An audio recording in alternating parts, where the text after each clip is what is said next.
भारतीय कॉलेजों में मुस्लिम तालिबात के हिजाब पहनने पर बीजेपी स्टूडेंट्स विंग के कारकुनों के एतराज़ का मामला। कर्नाटका के एक कॉलेज में दिलत ज़ात से ताल्लुक़ रखने वाले तालिब इल्म बीजेपी के खिलाफ मैदान में आ गए और नीले रंग के रुमाल पहनकर जय भीम के नारे लगाते हुए कॉलेज में दाखिल हुए। दिलत तालिब इल्मों का कहना है कि बीजेपी के कारकुनों को ज़फ़रानी रुमाल पहनकर आने की इजाज़त दी गई तो वो भी अपने मखसूस रंग के रुमाल पहनकर कॉलेज आएंगे। वाज़ेह रहे कि कर्नाटका के कई तालीमी इदारों के दरवाजे मुस्लिम तालिबात पर हिजाब पहनने के बाइस बंद हो चुके हैं। हिजाब का तनाज़ा शिद्दत इख्तियार कर गया।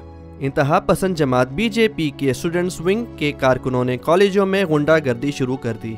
बाहिजाब लड़कियों को हरासा करने की कोशिश भी की, जबकि निडर मुस्लिम तालिबान ने गुंडों के सामने अल्लाहू अकबर का नारा लगा दिया। नरेंद्र मोदी के देश में मुसलमानों पर जमीन तंग करने का सिलसिला जारी है। रियासत कर्नाटका में बाहिजाब तालिबात पर कॉलेजों के दरवाजे बंद कर दिए गए। एक निडर लड़की हिजाब पहनकर कॉलेज में दाखिल हुई तो बीजेपी के गुंडे इस पर टूट पड़े। निहत्ती लड़की ने इंतहा पसंदों के आंखों में आंखें डालकर नारा तकबीर बुलंद किया।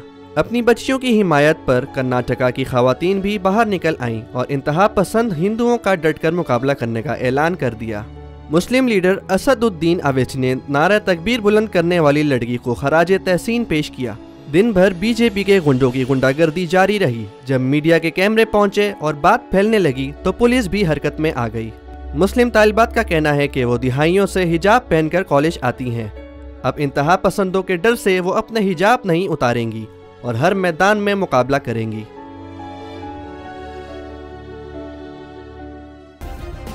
सब्सक्राइब करें और बेल दबाएं ताकि कोई खबर रह न जाए।